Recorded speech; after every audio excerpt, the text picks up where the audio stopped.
ভারতে অলরেডি ওই যে কুকিদের একটা যে মুভমেন্ট, সেটা কিন্তু আলাদা রাষ্ট্র তৈরির অলরেডি স্কিম করেছে। আমেরিকাতে নাগাল্যান্ডের নেতা ঘোষণাও দিয়েছে স্বাধীন কুকিল্যান্ড। মিজোরামে যে বিচ্ছিন্নতাবাদী আন্দোলন শুরু হয়েছে সেটা এখন নাগাল্যান্ডেও ছড়াচ্ছে। ভারত যেটা করতে চেয়েছিল, যে তারা চেয়েছে প্রথমে যে শিলিগুড়ি করিডোর বাদ দিয়ে আমাদের উত্তরবঙ্গ দিয়ে একটা করিডোর তারা চেয়েছে। পশ্চিমবঙ্গের এই কোণা আর ওইদিকে আসামের ওই কোণা সংযোগ হবে, হাইওয়ে হবে, ভারতীয় সেনাবাহিনী ও সরঞ্জাম ওইখান দিয়ে অনেকটা রাস্তা কমে যাবে, অল্টারনেট পাথ।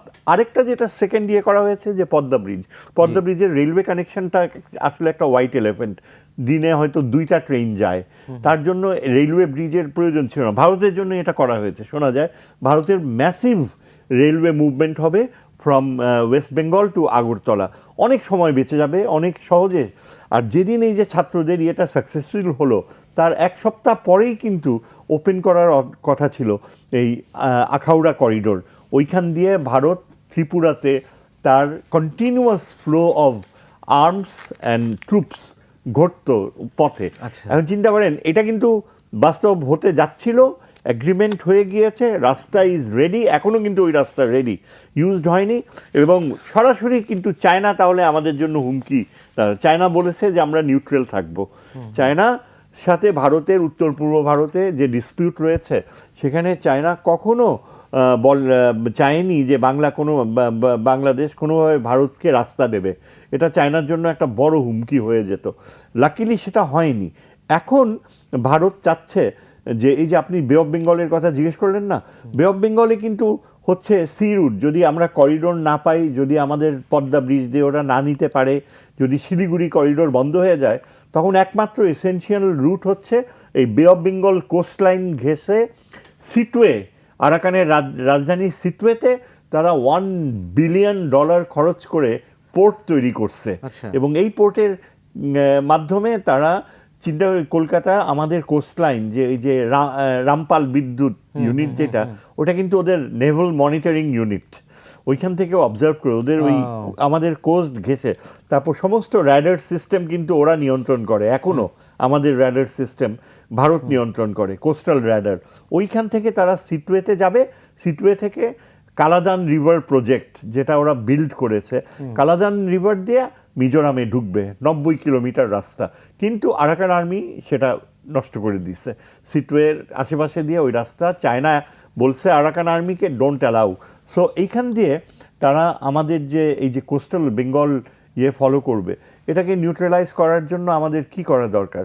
অনেকেই পাকিস্তান সম্পর্কে হয়তো রিজার্ভেশনস থাকতে পারে, যদিও আমি মনে করি যে পাকিস্তানের রোলটা এটা জিরো সাম গেম না, দুই সাইডই উইন উইন সিচুয়েশন। তারা যদি এখানে নিউক্লিয়ার ইনস্টলেশন করে, তাইলে তাদের মিডিয়াম রেঞ্জ মিসাইল পাকিস্তান থেকে বিশাখাপত্তনমে পৌঁছা অনেক দূর। তার পরিবর্তে যদি বাংলাদেশে তারা এই ঘাঁটি করে, Visakhapatnam will be within the range, short range. স্বাধীন বাংলাদেশে কাউকে বিশেষভাবে ঘাঁটি করতে দেওয়ার কোনো সুযোগ আছে? হ্যাঁ হ্যাঁ আছে। এটা পাকিস্তানের সাথে অলরেডি আলাপ আলোচনা হচ্ছে এট দিস মোমেন্ট। হ্যাঁ, at this moment, right now. আমি কালকে রাত্রেও পাকিস্তানের এক টেলিভিশন মিডিয়ার সাথে আলাপ হয়েছে। They are absolutely thrilled and they want. Bangladesh আরো ঝুঁকে মুখে পড়বে না? বাংলাদেশ তো এখন অস্তিত্বের problem, this is existential problem. কিন্তু সেটা আর ওইটা আপনার শুধু পাকিস্তান না, চীনের সাথে, চীনকে আমাদের টানতে হবে। চীনকে, যেটা এই সরকারের ব্যর্থতা, সবচেয়ে বড় ব্যর্থতা যদি হয়ে থাকে, সেটা হচ্ছে এখনো তিস্তা প্রজেক্ট চায়নাকে দেয়া হয়নি। 2016 সালে দেওয়ার কথা ছিল। চীন ওই পুরা নর্থ বেঙ্গলের আরবানাইজেশনেও কাজ করার কথা, নগরায়ন, সেটা চীনকে এখনও দেওয়া হচ্ছে না। এবং আমার সন্দেহ হচ্ছে যে এই পররাষ্ট্র মন্ত্রণালয় তারা ভারতকে কোনোভাবেই মানে বেশি ওভার রিয়াক্ট করার সুযোগ দিতে চায় না। হয়তো বা তারা চায় যে ইলেক্টেড গভর্নমেন্ট আসুক। একমাত্র ওয়ালটন এসি দিচ্ছে 1 বছরের রিপ্লেসমেন্ট গ্যারান্টি। তারাই ডিসাইড করুক। এখন দেখেন, চীন যদি বে অফ বেঙ্গলে তাদেরকে আমাদের সাবমেরিন বেস করে দিচ্ছে, আমরা কিন্তু অলরেডি ব্লু ওয়াটার নেভি করার, ব্লু ওয়াটার্স এক্সপ্লোর করার যে সিদ্ধান্ত নিয়েছি, খনিজ সম্পদ আহরণ করছি, তার মাধ্যমে অলরেডি আমরা বিগ পাওয়ার কম্পিটিশনে চলে গিয়েছি, বে অফ বেঙ্গল, ইন্দো পাকিস্তান। আচ্ছা, চীনকে আমাদের আনতে হবে দুইটা জায়গায়। একটা হচ্ছে উত্তরবঙ্গে, ভারতের শিলিগুড়ি করিডোর বন্ধ করতে হলে চীনের ওইখানে আমাদেরকে সামরিক সহযোগিতা দিতে হবে, বুঝছেন। উত্তর বাংলায় এই জন্যই ভারত সবসময় আপত্তি করে যে আমরা করে দিব, দিসটা প্রজেক্ট কোনো দিনও করবে না। ওদের পলিসি হচ্ছে প্রোক্রাস্টিনেশন মানে এক্সটেন্ডেড ডিলে। হ্যাঁ, এখন আমাদের যদি আমরা মনে করি যে ঠিক আছে উত্তরবঙ্গে তিস্তা প্রজেক্ট থেমে থাকুক, উত্তরবঙ্গের মানুষের প্রচণ্ড ক্ষতি হচ্ছে, ইচ্ছামতো ভারত আমাদেরকে উত্তরবঙ্গে ডিকটেট করছে, স্যালিনিটি বেড়ে যাচ্ছে বে অফ বেঙ্গলে। আরেকটা ব্যাপার হচ্ছে চায়নাকে বে অফ বেঙ্গলে আমাদের স্থান করে দিতে হবে। এই যে আমাদের ডুবলার চরের 50 মাইল দক্ষিণে সোয়াচ অফ নো গ্রাউন্ড, আপনি নাম শুনছেন? যুক্তরাষ্ট্র চ্যালেঞ্জ হয়ে দাঁড়াবে না?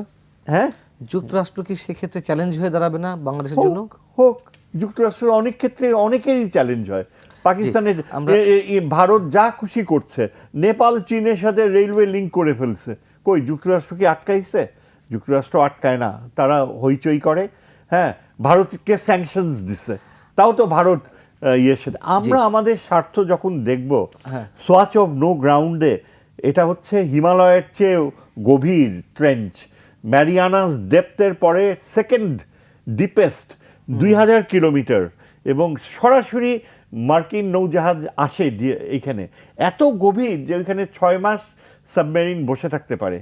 আমরা চীনকে ওই অঞ্চলটা আমরা তাদের সাথে নেভাল কোঅপারেশন করব, ফলে কি হবে, ভারত কিন্তু আমাদের দুইটা যে সাবমেরিন পুরানো, ওই দুইটাকেই চালাইতে দেয় না।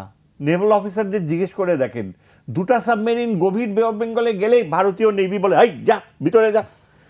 এই হচ্ছে আমাদের অবস্থা, we are so helpless. China যদি আমাদের পাশে এসে দাঁড়ায়, হ্যাঁ, আমেরিকাও স্বস্তি পাবে, ভিতরে ভিতরে আমেরিকাও খুশি হবে, কারণ আমেরিকাকেও ভারত বে অফ বেঙ্গল